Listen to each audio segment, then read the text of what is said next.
Hello, I'm Svitek, 360 Creative Coach, and in the self-help world, there's a term called limiting beliefs, which are these ideologies that hold you back from advancing to the goals that you want or really being the best version of yourself, right?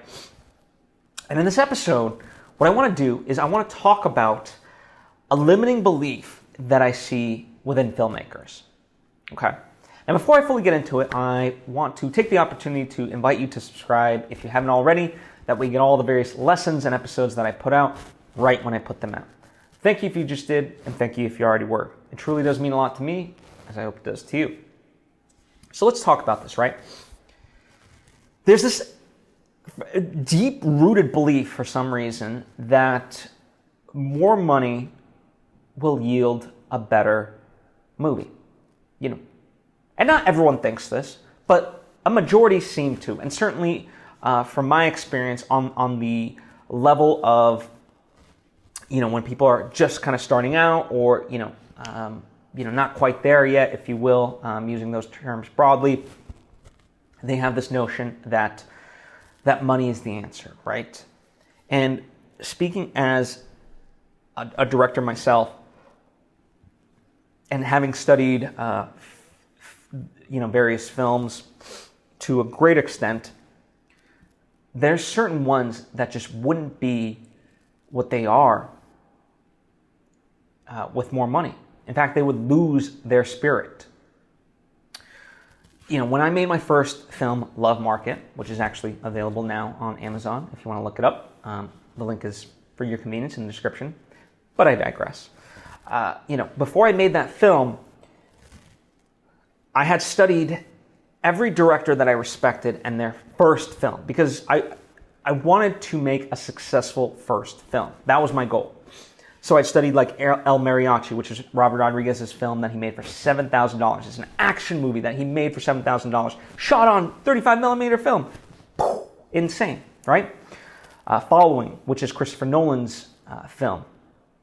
Bound, which is the Wachowskis. Now, Bound in itself was, I believe, either a $2 million budget or at most $5 million. And so it kind of falls in a different category, but still, a first time, debut director's feature. There's a movie called Primer, which was made for $7,000 as well. Incredible movie that between Sundance and so forth, just tremendous awards. There's a movie called Coherence. It's not necessarily, I don't think it's a first time director debut feature, but nonetheless made for like $50,000 and just wildly, insanely beautiful. Chungking Express, made by kar-wai. It's not his first feature. It's in fact his fourth, but the reason he made it was because he was just getting so grinded out by being a director and kind of what the process was supposed to be that he just wanted to go back to basics. And as he said, let's make Chungking Express as if we were making a student film. And all these movies that I'm talking about, I just wanted to give you a plethora so you can, check them out if you wanted. But they would lose their spirit if they were made for more money. There's a spontaneity to all of them that exists because of the restrictions. They had to use, each of these films had to use their creativity to solve for problems instead of money. And that's why you see certain movies that you look at and you're like, this cost $50 million. Where did the money go? Or more, or what, or maybe slightly less, who knows? But, ones that have supposedly enough funding to have been made and you're like, that's what they chose to make because they just threw money at it. As opposed to really, being forced to and kind of coming up with a creative solution. It's like Jaws. In fact, Jaws is the way it is, right? Because Steven Spielberg, the shark, they couldn't get it to work in that way. And so they had to show as little of the shark as possible. And yet that works for the benefit of the movie because it creates this tension. the suspense, right? That's where the fear of the audience comes in. We fill in those gaps and we're anticipating what's underneath.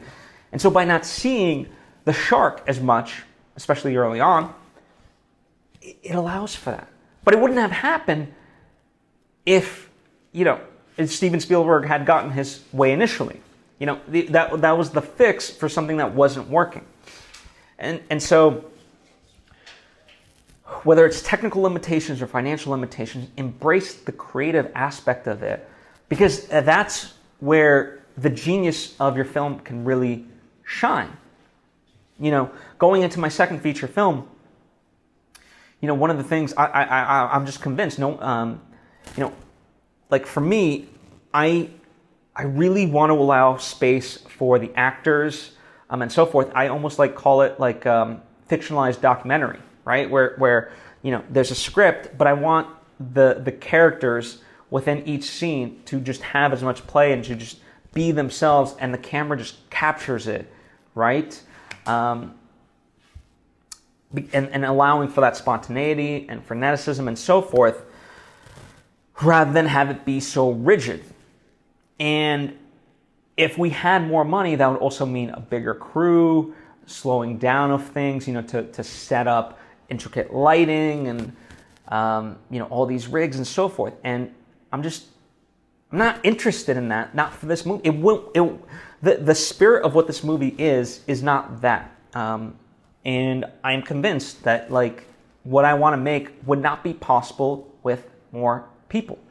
Because part of it is we want to, with my first movie, I want to keep a small footprint so that way we can capture these natural environments, in a guerrilla-style filmmaking venture. And same thing with this. That's what we're going to be doing, except in a different country. And having more people just draws more attention, and then that's not good for what I'm going for. So, all in all, really stop looking at finances and also just any limitations really as a negative, and start considering, how do I use this to my advantage? Because I promise, there's an incredible podcast called the Team Deacons podcast, and they've had on so many filmmakers, and I use that term in that sense for producers, production designers, editors, actors, directors, writers, sound engineers, composers, anything and everything, right?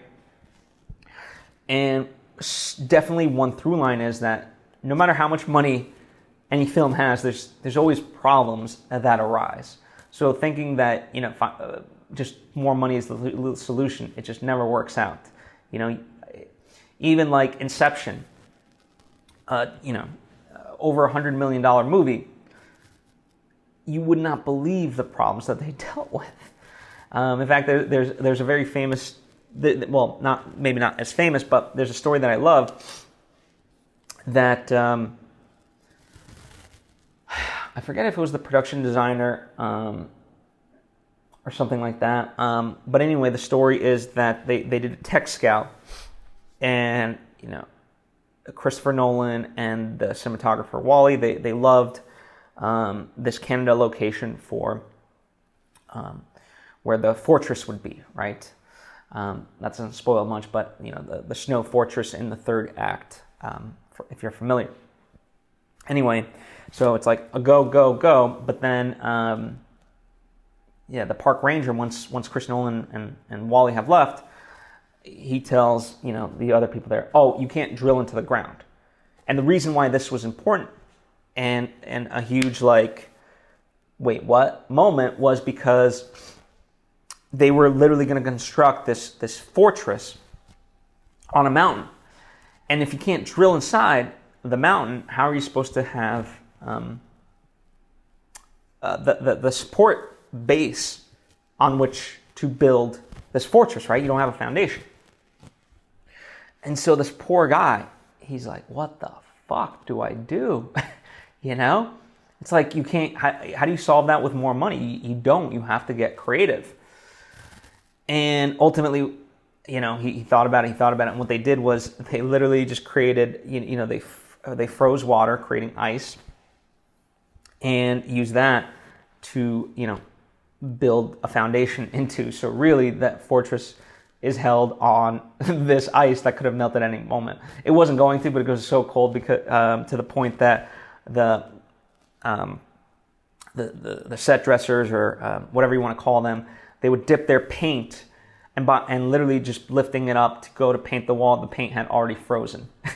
So it's not like the ice was going to melt, but in that sense, but in theory it could have. So it's like it's just insane to think about the solutions even a movie like Inception has to go to, right? And that is why I really think that the idea that more money, especially on micro-budget films, is to think that more money is the solution is a limiting belief. Embrace what you have and utilize it, because evidence is out there that when you do that, you can make a fun product that quite frankly big budgets can't replicate. Right? That's the beauty of having this wide array of movies. Anyway, that's my thoughts on this limiting belief that more money gets you a better movie. I'm curious to know if you have any questions or thoughts of your own. I would love to hear from you. Comment down below or hit me up on social media at Svitek. I would love to have a discussion. Anyway, thank you for taking the time to tune in. I appreciate you. I'll see you